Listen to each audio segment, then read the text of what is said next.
Hello Aquarius, welcome to your weekly reading here on Dove and Serpent Tarot. This is for the week of April 16th through 22nd. Please hit the like button, leave a comment, and consider subscribing to the channel, especially if this reading resonates with you. Now, this is going to be a general reading, so try to be open and receptive to whatever may come through during our time together. I am merely the messenger, and I ask you to connect directly with each of these cards and use your own intuition to take you beyond the details that I'm providing. Okay. Remember that the most important part of any tarot reading is you. And look at that star energy. That is a beautiful card. That's really good energy for the week. So I'm very excited about that. All right. Now we're going to do the rest of our Dove and Serpent spread. And as I lay these cards out, I do just want to say that if there's anything you need me to pray over or meditate upon or send positive energy toward, please let me know in the comments to this video, okay? So finishing up with the path of the serpent here, we've got some challenges. As I think every week in our lives, there's something going on. So we're going to see if we can get to the bottom of things and see how we can really manifest this star energy, because that's really central. I think it's really going to be an inspirational week for you. Now let's do our mystery card, bonus card, confirmation card, and that's just one.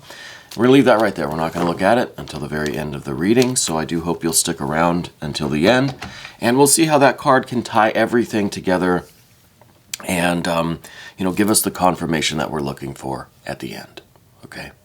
So we have major, major, major, major, major. We've got some air, got some water, we've got a little bit of earth. Thankfully, the earth we have over here is the Princess of Discs.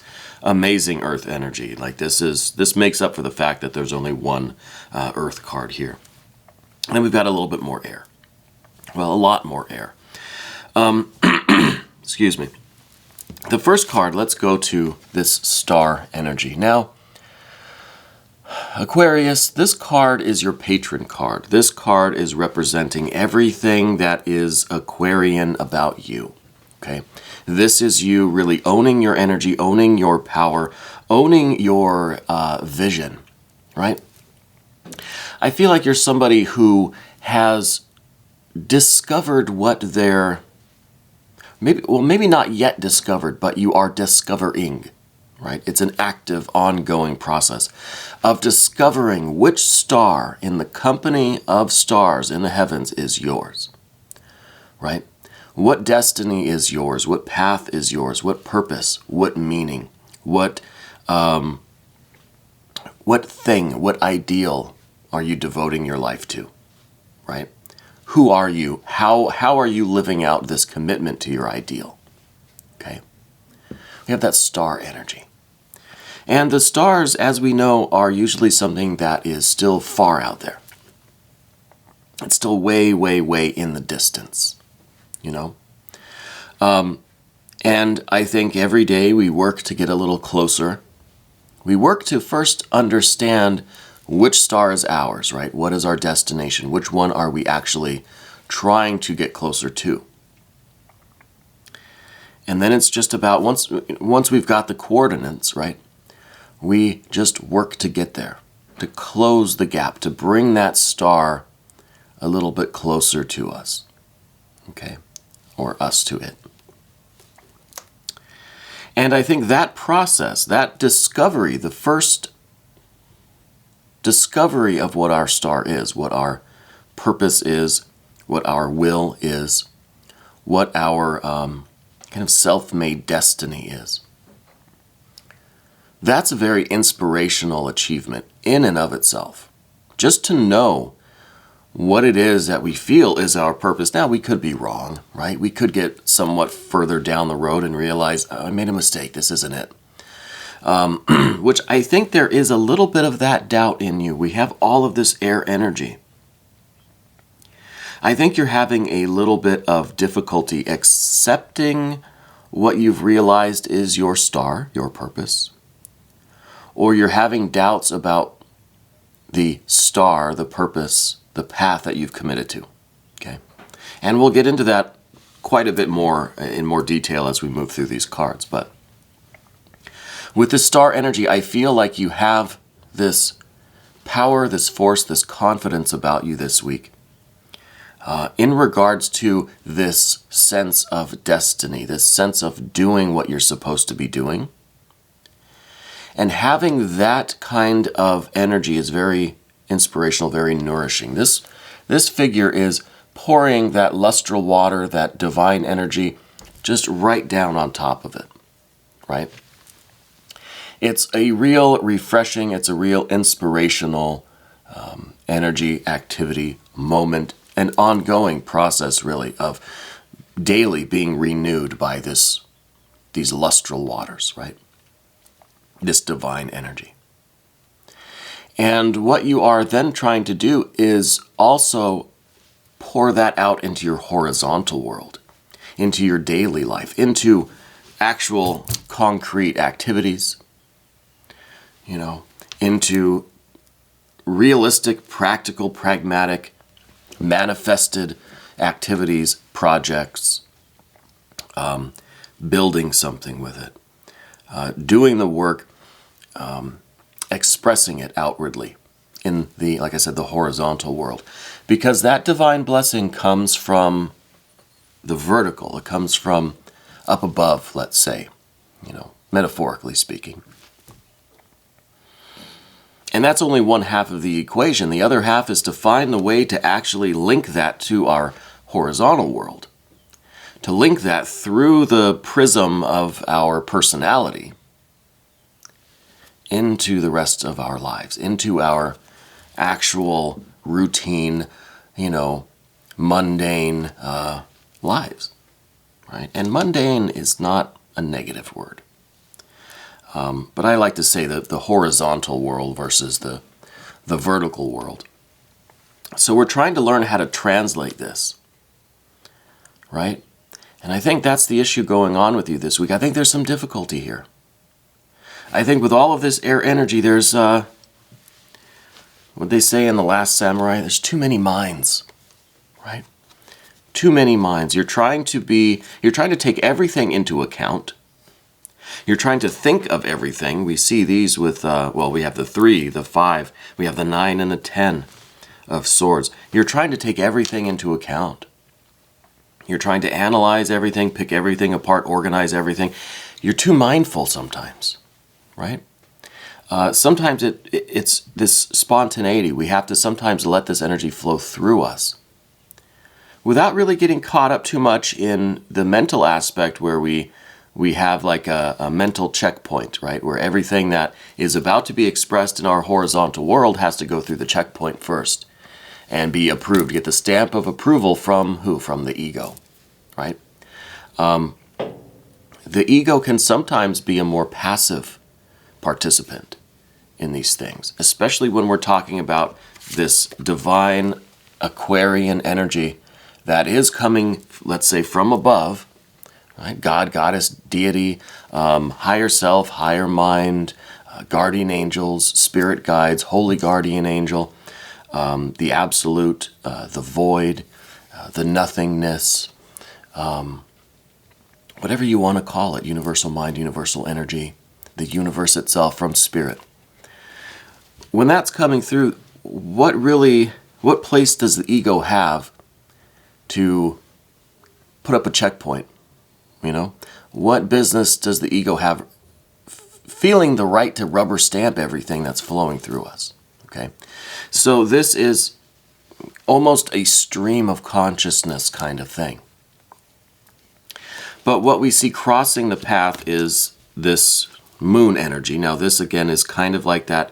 We're having some confusion about the star that we've committed to, let's say, or that we are in the process of committing to, whatever this purpose is. We're having difficulty perhaps understanding how to translate that into a horizontal world manifestation.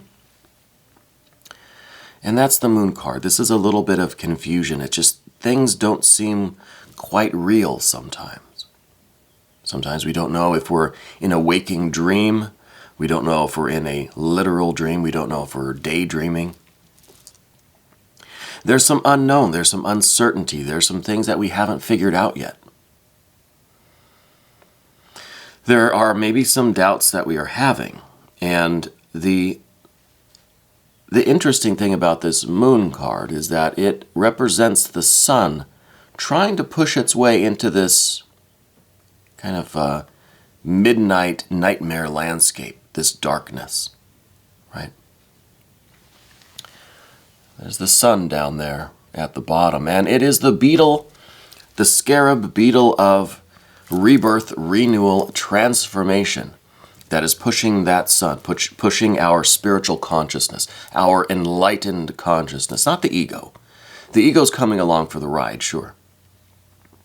But our enlightened spiritual consciousness is being pushed up via all of this transformation that's going on in our life into this darkness to illuminate this dark land. This is the uncertain future.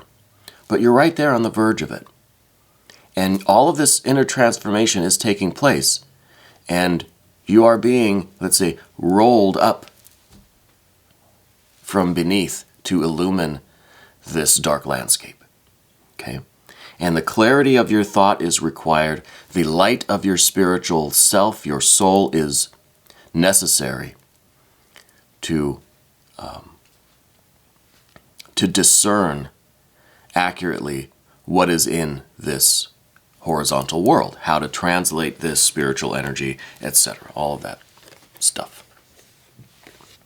So there's a little bit of anticipation, because we know that we're almost there. We've almost got this thing figured out. We almost know what this starlight means to us, and we're starting to figure out, we're trying to figure out how we express that in the rest of the world. Through what activities? Through what type of creative endeavors? Through what kind of relationships? Through what kind of belief system or religious system, or whatever it is that you're receiving, right? And I don't know. I can't really see in these cards what that starlight is for you. I think it's probably quite unique to every one of you out there that are watching this. Okay. Now, my Aquarius videos don't really get very many views, so it could only be a few hundred of you, but that's still a lot of people. And I think we all have very unique starlight. There are billions of unique stars just in our little cross-section of the universe, right? In our night sky. Billions of stars. So there is more than enough to go around to everyone, right? For us to all have something that is uniquely ours. And I think in the recent past, there's been some issues with confidence with you. I think that sometimes your spiritual feelings, right, your religious kind of feelings. Now, I don't talk about religion in the sense of being sectarian or talking about a specific system. I talk about religion as the way for us to link ourselves to this divine energy, to this spiritual, this starlight, right? It's the way of linking that together. What do we do to strengthen that link that we have with that starlight? Okay, to me, that's religion, right? And that could involve ritual or prayer or meditation or dance or contemplation or music and creativity, all of these things, right? All of these things can be ways of linking us to our starlight, to our star, right? So I think there's been some difficulty in the past with you having the confidence or the self-esteem to do those things, you know? Because with the Five of Swords here, I feel like the spirit has been kind of covered up by all these other elements.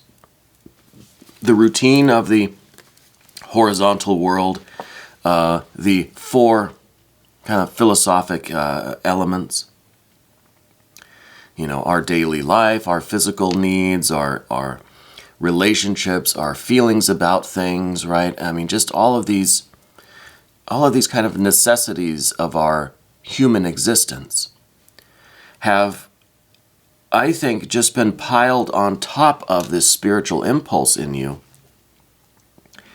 And sometimes this spiritual impulse has been pushed down a little bit, right?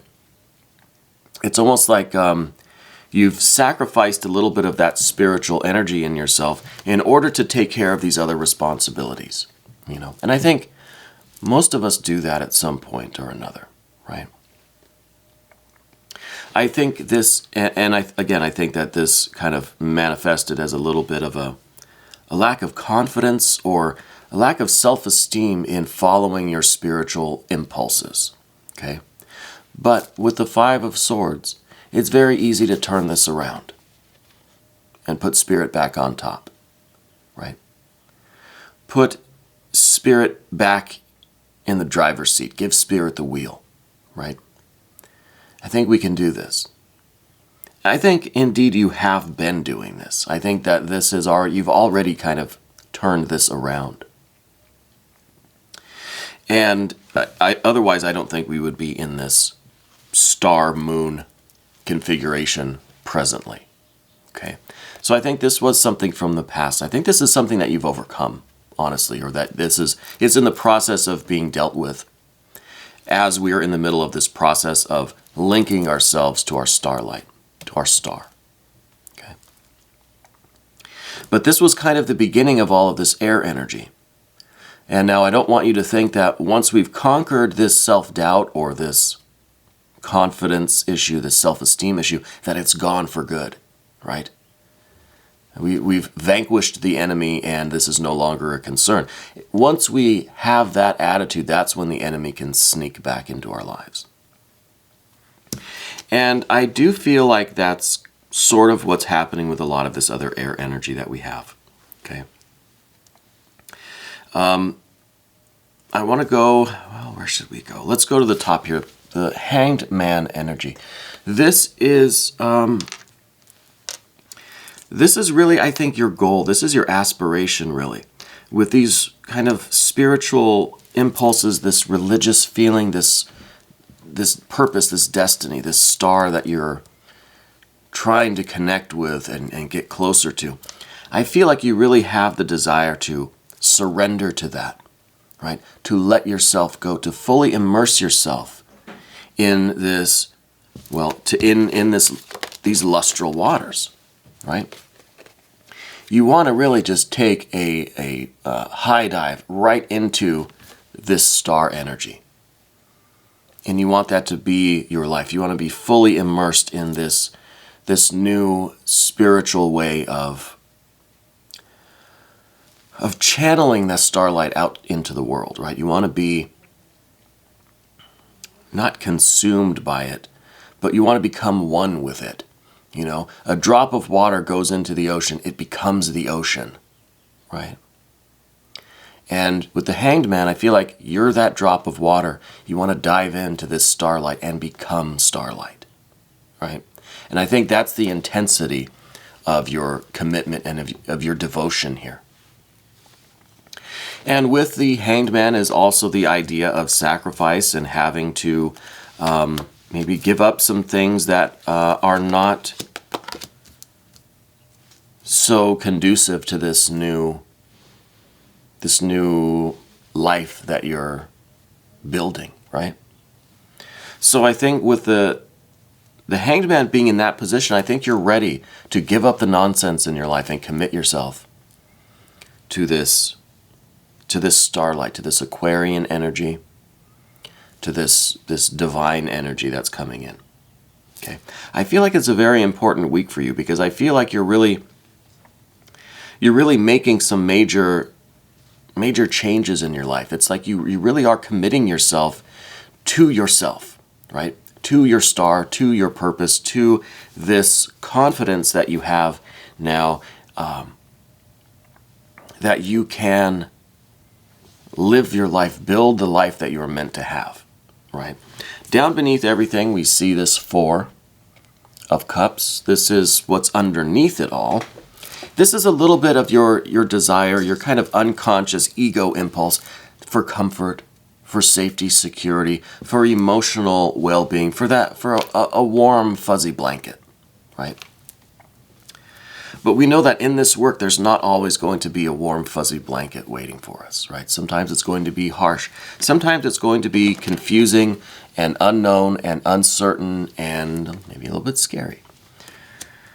But you have this desire for warmth and for comfort and for security, okay? You have this desire, the ego anyway, has this desire to feel good. I mean, I think that's true for all of us, really. I think it's a natural thing. But I think that this is a little bit of the root here for why we have some of this air energy. You know, it's that small part of the ego, small or large, I don't know, that part of the ego that wants its safety and security, wants its comfort, doesn't want to give that up, right?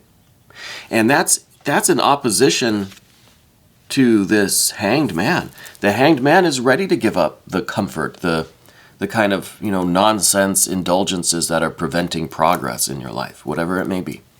And I'm not saying that luxury or comfort are bad things, but I'm saying that when they lock us into non-action, that's when they become a problem. If they're pulling us away from that starlight, then to me, that's a problem. But these two are in opposition. We want the comfort. We want the security. We want the warm, fuzzy blanket. But the other part of us, and I think this is a stronger part of us, wants to get rid of anything that's not leading us closer to that starlight. Anything that's keeping us inactive or keeping us from making progress, we are ready to sacrifice it. We are willing to put ourselves into uncomfortable states of energy because we know that's where growth is fostered, right? But we still have this conflict. We still have the water opposition here on the vertical path, but then in the horizontal world, the confidence issue that we think we're starting to overcome, it may be starting to creep up a little bit more as we're facing this unknown future.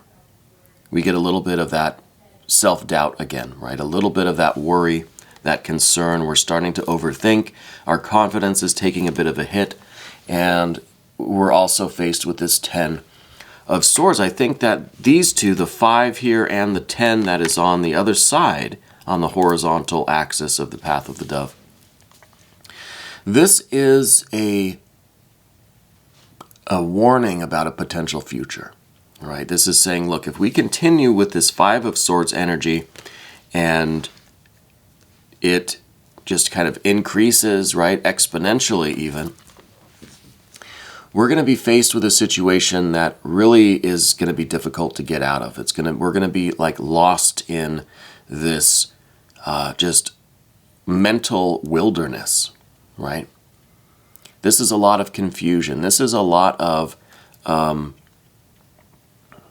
this is us really being overpowered by our thoughts, okay?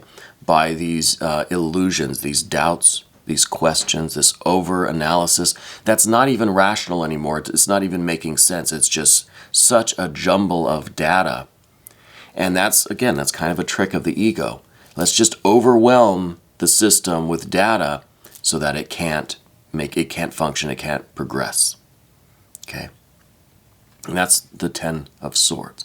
So we don't want this questioning, this doubt, this confidence issue to escalate into just sheer confusion, chaos, madness, right? So what we've got to do is focus on that starlight. And that's why this Aquarian energy is the focus of the reading today. That's the central card, okay? We're going to move over to the path of the Serpent here. And the very first card, General Energy, this is a 9 of Swords. This card is usually a very negative card. I don't typically like this card. This card usually is talking about some kind of self-harm, putting ourselves down, being very negative with ourselves, right? Doubting ourselves, second-guessing ourselves, feeling guilty, feeling ashamed. All of these kind of negative things that we do to ourselves. are like so many, daggers that are aimed right at us. However, in this situation, I think this might be your best asset right now. Because this card rules Mars in Gemini. Okay? So we need to have a very strong, very hard line against our own thinking, right? It's almost a discipline that we need to enforce on this progression of swords energy, right?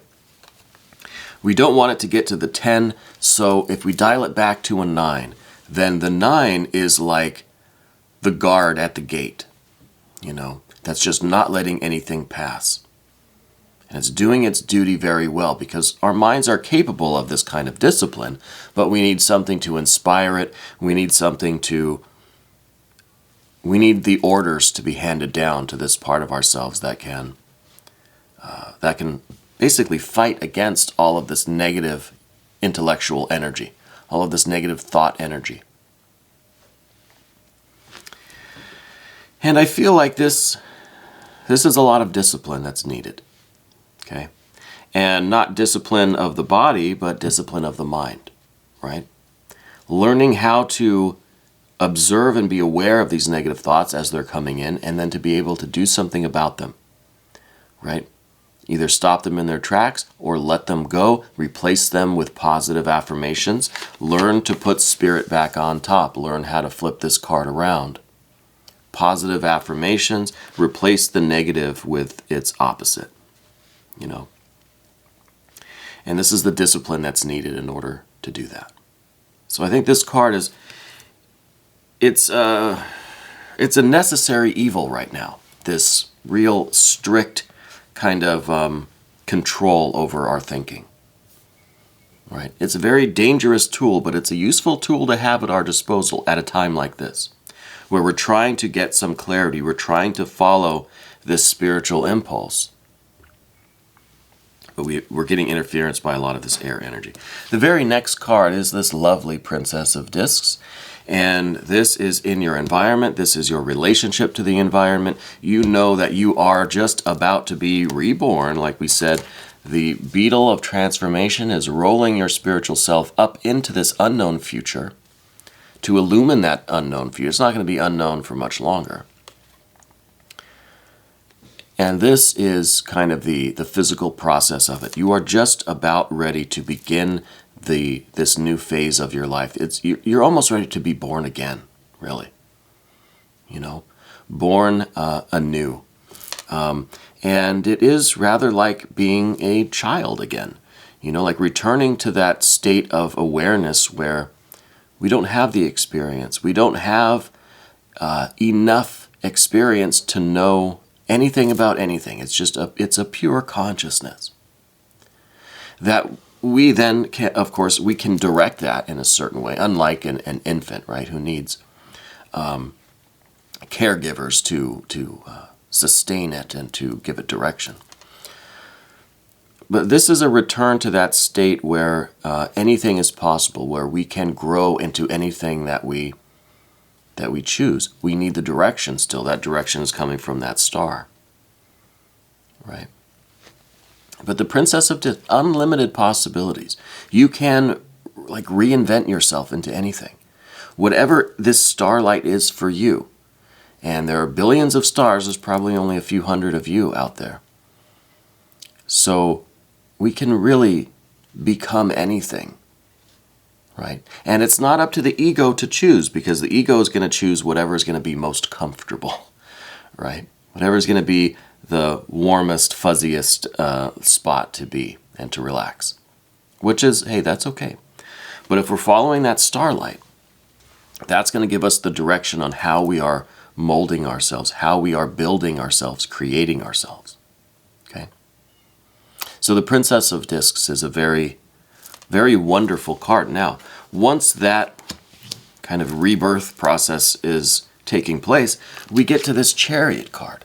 Now, the Chariot card it's kind of, in some ways, this could be your spiritual self, your caregiver, right? Almost The charioteer and the chariot could be your god, goddess, deity, your higher self, right? Your spirit guides, your guardian angel. And that little orb in the center, that little holy grail in there, that is you. That is your spirit. That is the same thing that's being born here, and the same thing really that she is holding on to. That's now being kind of whisked away. It's being carried off to its new life to be raised and reared and trained and provided for and nourished and, and loved. So this is the journey, right? This is starting this new process. And the reason this card's in the position of your fears, worries, and concerns is because it may feel like you're not the one in control of this, right?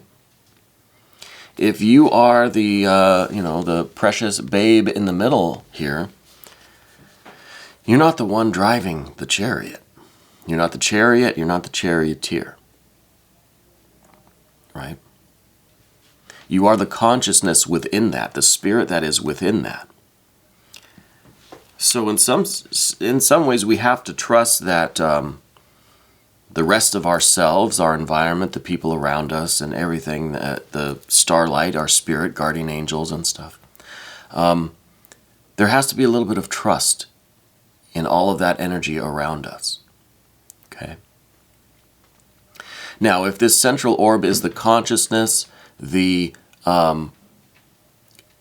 charioteer could be maybe a more educated ego, right? Could be our personality. Could be our mind, which includes the ego and our emotions, our intellect, and it has a spiritual influence that it receives to give it direction, right? It can be relied upon. And then the chariot and the horses, or sphinxes in this case, are that's our body and our senses in the horizontal world, right? So all of these systems have to work together in order for this journey to be successful and for this journey to have a direction, right? We need to know where we're going. And again, that's translating the starlight from above into this water down below that we're expressing out into the world. So we need to know how to translate what's coming from above into what's being expressed. And that is the direction that the chariot needs. And finally, we end the path of the serpent with a 3 of swords. The 3 of swords is kind of us going back to this issue of the doubt. It's almost this is some memories, right? I think the ego is going to be presenting you with a lot of memories of how good life was before all of this, how much fun we had, how easy things were, how fun, how beautiful, how relaxing, and wasn't it so much better before we started all this spiritual work? Now, these memories may be false memories. It may be saying, hey, look how much fun we had. Every day was just bliss and fun and just wonderful. But you know the truth that there probably were some good days. There probably were some bad days. That's not really the point, right? We're not on this spiritual journey because we had a few bad days. So that's the ego's trick, and I think you'll see right through that. Presenting you with memories to try to get you to come back to this 4 of Cups. Let's just chill. Let's be comfortable. And that's something that the mind, that the ego will do, I think. Try to show us an idealized image of what things used to be. But I think we know the truth, right? Mystery card. Mystery card. I don't know. Let's see. The one thing that we're missing in all of this, if you haven't noticed, is some fire energy. Some fire. So with all of this air energy, the air is really active. It's just that kind of, it's like a lot of smoke and mirrors in our mind that we're just not sure what things look like, where to go, what it really means, if this is real, if this is not real. We're trying to see this star clearly, and we're trying to get as close to it as we can. But we've got the moon covering it. We've got this air stuff covering it. We got the ego with the water covering it. We just need some relief, right? We just need like a strong wind to come and blow all of this dust out of the way. We need something. What kind of fire energy can we invoke to clear out all of this, to just clear the land, to just really wipe everything away so that we can see clearly?